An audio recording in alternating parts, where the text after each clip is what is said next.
So we have been working with the 12 powers, and every time I think about the 12 powers, when I first learned about the 12 powers, all that came to mind was Wonder Twin power, right? Like when you're a kid, all those cartoons where they like power up, and all of a sudden they're like, and they're like glowing, right? With all their power. So we have been looking at how Unity understands God. And we've talked about how God is just so big, because it is all that there is. It is everything. It is infinite. It is eternal. Our little human brains just short circuit. They cannot process the infinite allness. We can have moments, right? We can have moments of that where everything disappears that feels like it's something outside. And that wholeness and that oneness just arises. Our awareness can awaken into that. And yet most of our day, at least most of my day, I'll be totally honest, is spent being very aware of the duality of this human existence. And so what has been so useful for me is to understand that how I can understand the unknowable is through these 12 powers. They provide me an access point. They provide a doorway for me. Because particularly when things are hard, like with the news in Maui this week, my sense of separation grows in the midst of those kinds of challenges. Am I alone in this? No? Okay, thank you. Please don't leave me all alone out here in the cold.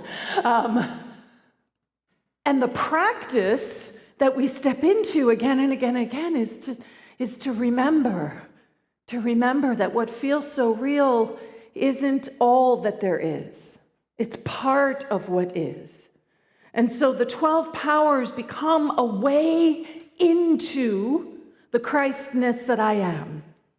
So Charles Fillmore would say that these 12 powers together represent the Christ idea, the divine idea of your Godness.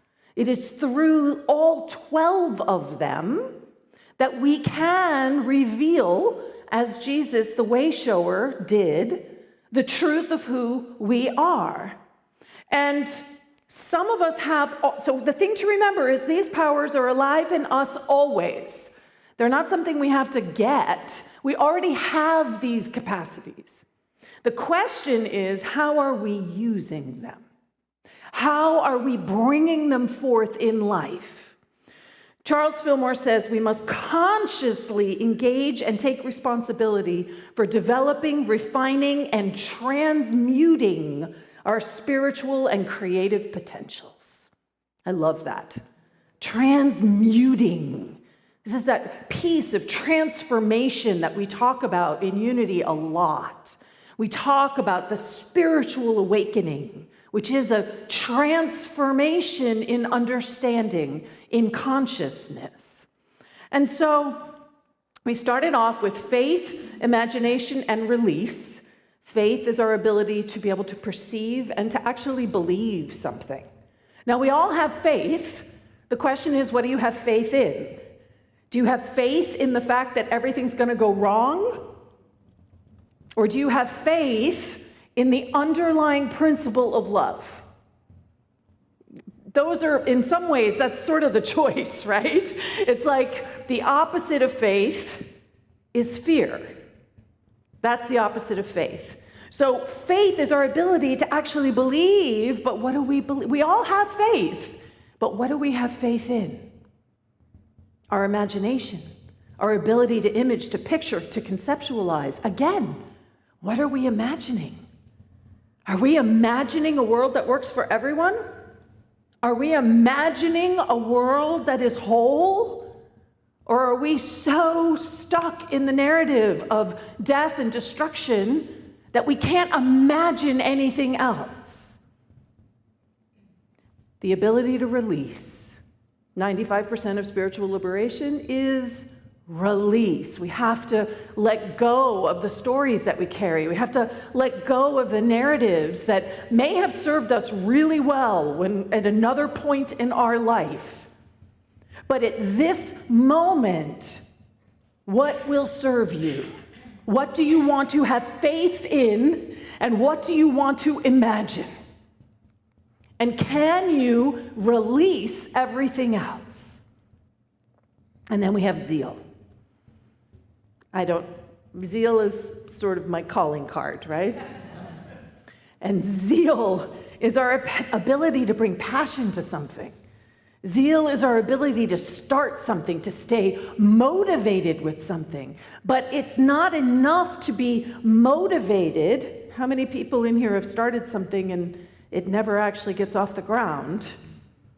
What we need is our additional powers, and the one that I love to match with zeal is order. And order is our capacity to organize things, to create sequences.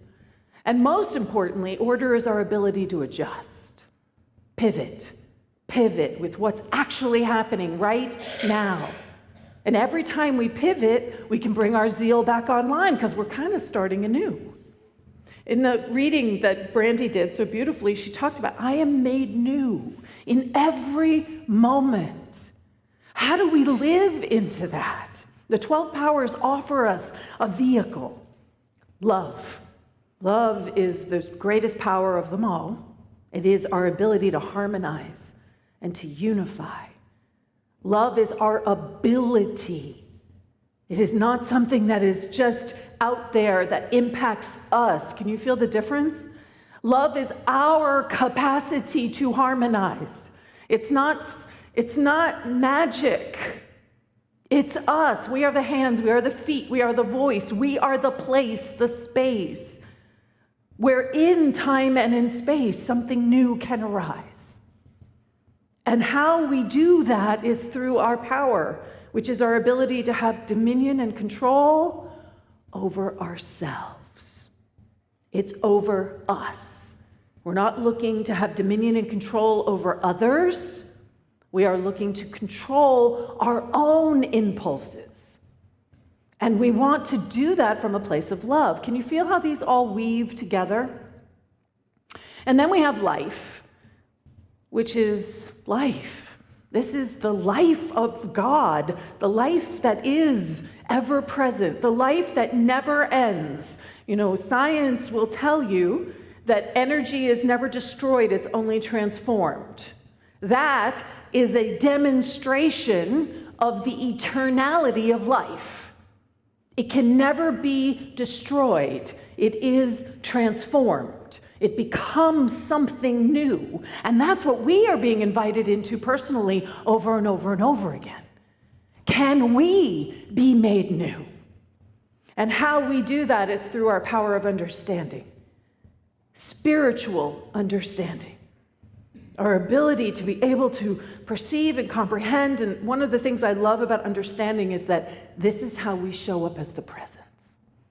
This is how we show up as our most divine self. Can we be compassionate in every circumstance? I remember the first time I read that in Linda's book, Divine Audacity.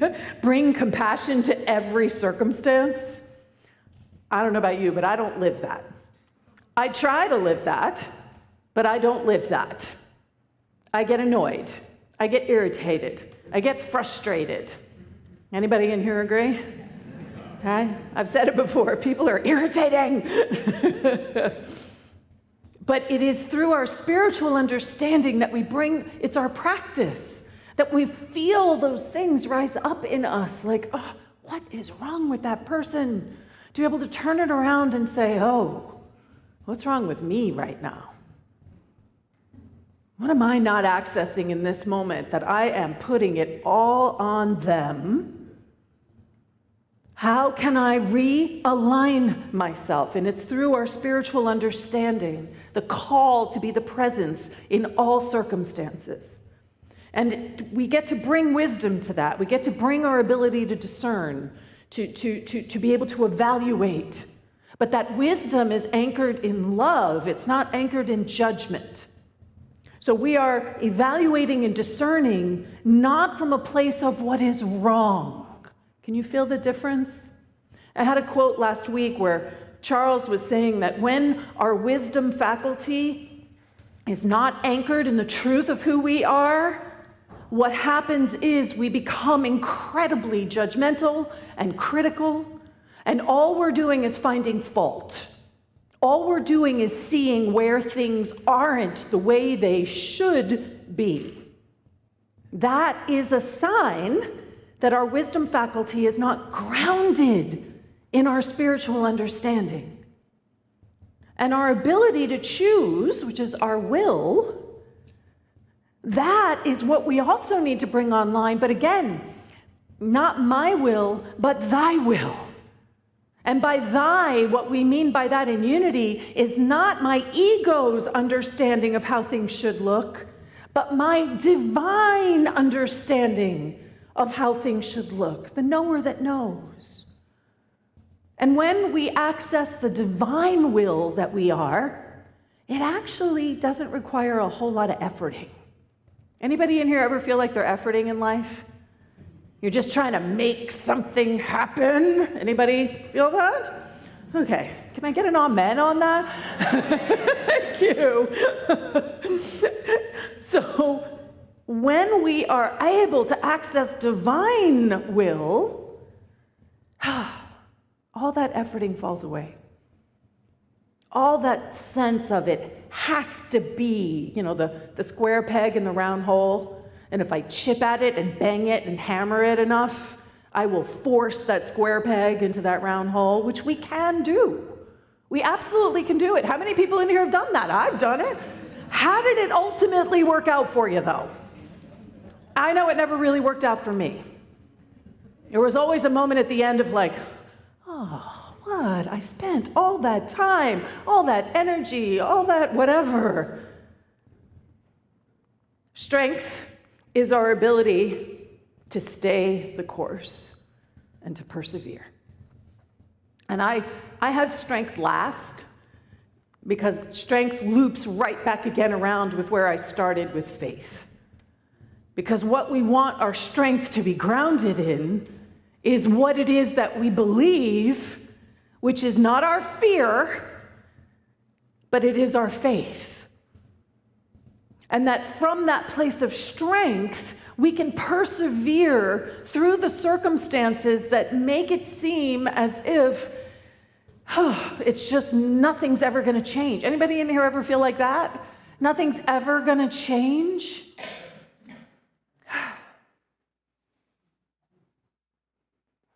Change is inevitable. Are we engaging with it powerfully? Are we engaging with it from a place of our deepest power and understanding? Are we actually bringing our will into alignment with change? Because it is happening all around us, but it's asking something of us. It's asking us to show up in a way that we haven't shown up yet. Take a breath, because this isn't about guilt or shame. This is about the reality of saying yes to awakening to the truth of who we are. This is the reality of wanting to be a place of transformation. That we are continually seeking and looking for the next space of healing. Because that's ultimately what all of this is about. Can you feel that? This is all about healing. This is about healing our own physical body. This is about healing the emotional body. This is about healing the body of the world. And it's not hopeless. We can look at the big picture of change and transformation, and there is growth. There is difference. Is it happening fast enough for me personally? Absolutely not. But am I doing everything I can? Absolutely everything I can? No. I'm not. I own it. There is places where I am being invited to step in more fully. And this is why we come together in spiritual community. Because doing that alone feels really daunting. But when we join hands and we join hearts, then we become a place, a space. What's that Margaret Mead thing? A group of very dedicated people can change the world, her quote. It's true. And we are anchoring something for the entire world that is about this. So Charles says all the powers of command, I love that, all the powers of command are related. No man liveth unto himself alone, so no faculty of mind is independent of the other faculties. So if there's anything in those powers that you're like, I don't want to do that one. I don't really like that one. That's not really me. You can't separate them out. You cannot separate them out from themselves. We need all 12 of these powers. So if you don't feel strong, just know that strength is already your power. And there are absolutely places in your life where you are strong. You may not see it, you may not be acknowledging it, but your strength is there. Now, your strength may be being applied in a way that is increasing your suffering. The way our will can be applied in a way that increases our suffering. But it doesn't mean you don't have the capacity for strength or life or zeal or power, being able to speak truth, being able to speak into this world, creating an actual physical demonstration in time and space. Words change the world. They do. Look at Amanda Gorman's poems. They change the world so much that people are trying to shut them down because they are so powerful. These powers are operating on a physical level, they're operating on a mental level, and they're operating on a spiritual level. Now, I found this quote from Myrtle. There is a tendency, and for new people, Myrtle and Charles Fillmore were the founders of Unity. I talk about them like I know them. Charles says, Myrtle says, I feel like I do from having read so much of what they wrote. There is a tendency to disregard the harmonious combination of these three elements. One person being very careful to observe the spiritual, another to accomplish results through the physical. Anybody in here relate to that? Our work is to unify these three and to bring our students into the understanding application of the truth of being. I love this line. Into the understanding application of the truth of being. Not the truth of doing, not the truth of accomplishing, not the truth of succeeding, the truth of being. How many people in here really spend time just being? Because it's really hard in our world. There are so many things that are pulling us, distracting us, calling us in 1,000 different directions. And that makes our work even more important, not less. She also says these basic centers of consciousness, because remember, I said that Charles sometimes called these 12 powers the 12 centers. And I love that understanding of them. The centers of consciousness are the result of the soul's use of the God qualities. Developing these latent powers will open to us the kingdom and give us Christ mastery. Whew. How many people in here would love to have Christ mastery? Wouldn't that be cool? When we do this, we shall succeed in whatever we undertake. And what we are being called to undertake It's not to get a bigger car or a bigger house. Those are all wonderful, don't get me wrong. You can have the bigger car, you can have the bigger house. Woohoo! I just got a bigger house. Woohoo! But we are here to change the world. We are here to bring the understanding, the application of our understanding into the truth of beingness. And I think about our core values. And I think about how this is how this community shows up in the truth of its beingness. This is how this community has said yes to being a force for transformation on this planet.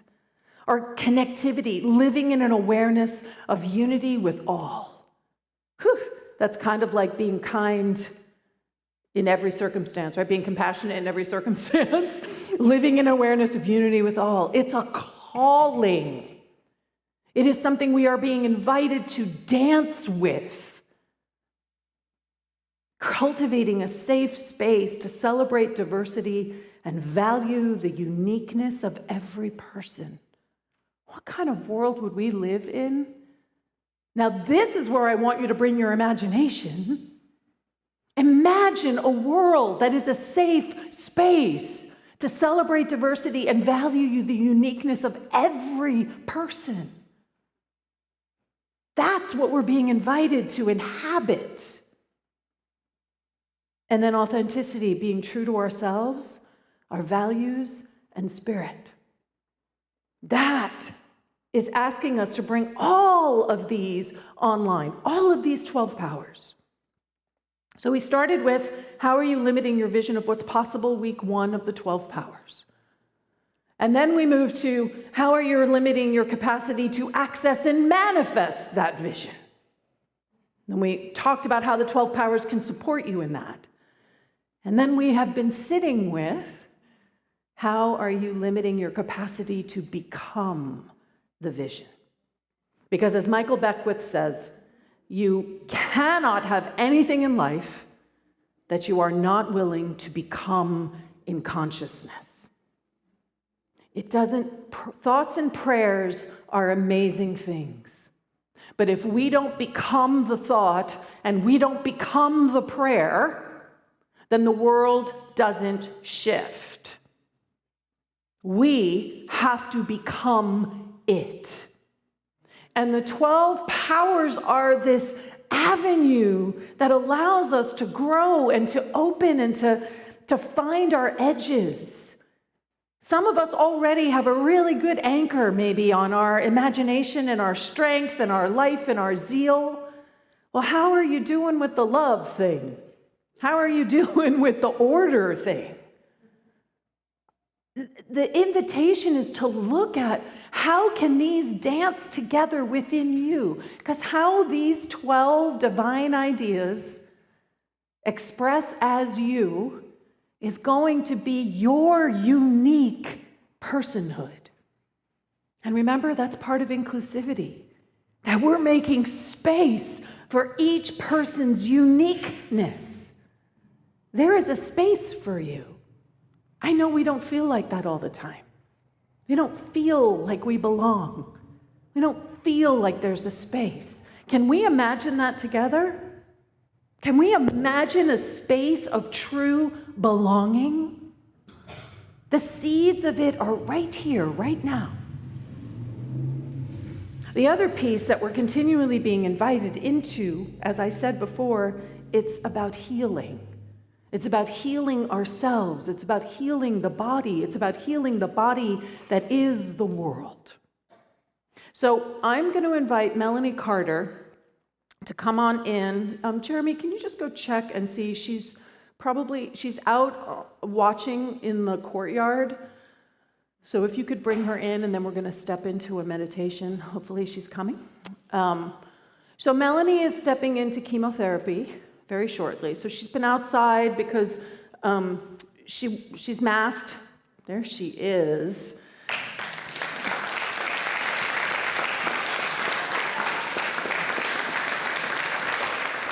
You want to stay there? You want to sit? You want to come on up here? What do you want to do? Stay right there? Okay, she's got a mobile chair for herself. right? And I thought this would be a really perfect opportunity for us as a community to anchor the 12 powers, not only for ourselves, but for this beautiful individual. And then also we're going to anchor it for, we'll get to that, anyone else who is feeling in need of health challenges, right? So let's take a breath, because that was a lot, yeah? Well, this is how we change the world. We do it moment by moment. We do it person by person. We do it breath by breath. We do it choice by choice. So I'm going to invite everyone to just let go of whatever I stirred up, because I probably stirred up some stuff. And we're just going to drop into that centered space within our very beingness. That place that is always available and always accessible. It is not something we need to become. We already are it. It is something we are revealing, the revelation of our true nature. The wholeness that we are, the love that we are, the power that we are, the strength that we are. And I invite you in this moment to just allow these 12 powers to move through you. See how they land, how they live in you. Faith, our ability to believe. What do you believe? Do you believe in wholeness? Do you believe in love? Do you believe in healing? Strength, our capacity to persevere. Just feeling how that lives in your body and your beingness. Wisdom, our ability to discern. The knower that knows. You are the knower that knows. Love, just feeling the love that you are, the unifying power of love, the harmonizer. Feel yourself as the harmonizer. Power itself. The power to speak authentically, honestly, lovingly, compassionately. The power of self-mastery. Imagination. Imagining the world as whole and complete. Imagining that in time and in space, not just a divine idea.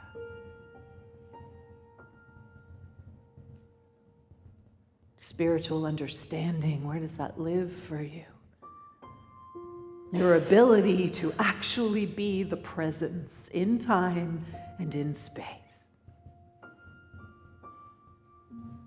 Accessing your will, bringing that online, the will that is not egoic, but the will that is the divinity that you are, that has ease and grace inherently built into it. The power of life, enlivening. The power of zeal, the ability to start and renew. The power of order, where we can pivot and shift. And the power of release, where we can just let it go.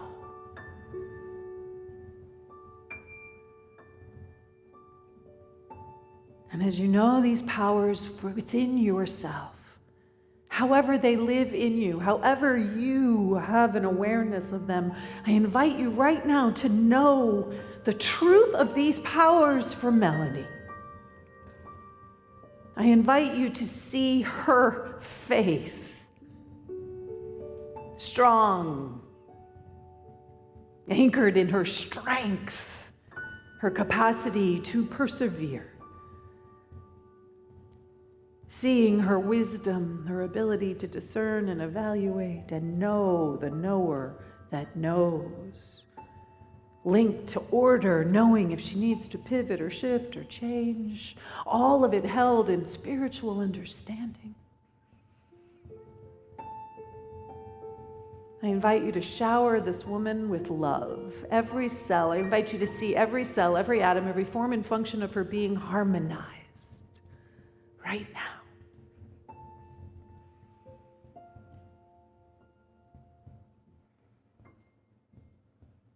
Imagining healing right now, not tomorrow, not the next day, but in this moment. Seeing the life that she is, seeing the zeal that she is, seeing the power that she is. And just along with her, releasing any of the narrative in the story around what that word chemotherapy is. Just let it go.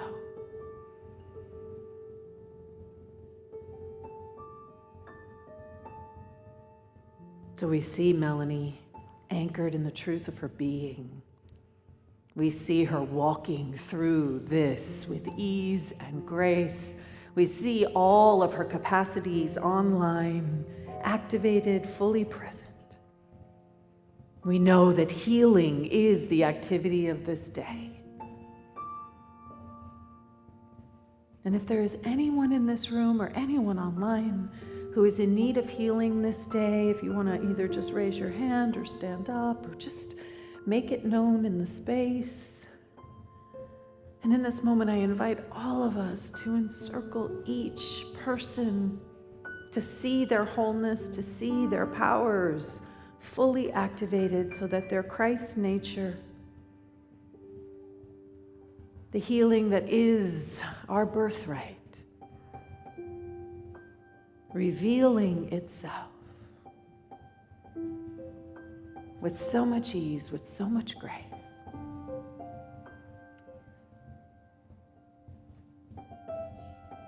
And then see it for yourself. See it for this whole community. And let's just rest for a moment in the silence as we are the beingness of this understanding.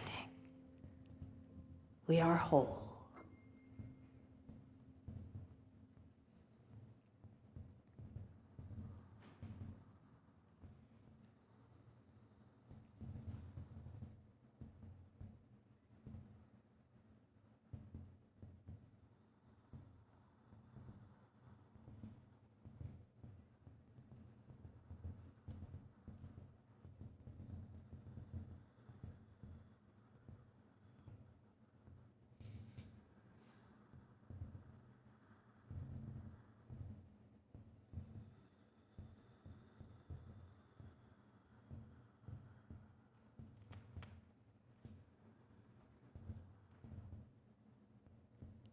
How good it is to be still and know that the power are ours and that we can power up with ease, with grace. We can actually power in. We can power into the truth of our being. So we bless Melanie on her journey. We bless each person who is in need of healing this day, and we bless this beautiful, beautiful world. We bless Maui. We bless all those pain points in time and in space. How grateful I am, truly beyond words. And so it is. Amen. And our affirmation for today is anchored in the 12 powers. I am a space for transformation. I am continually made new. Can we know this together? Anchored in the 12 powers. I am a space for transformation. I am continually made new. And so it is.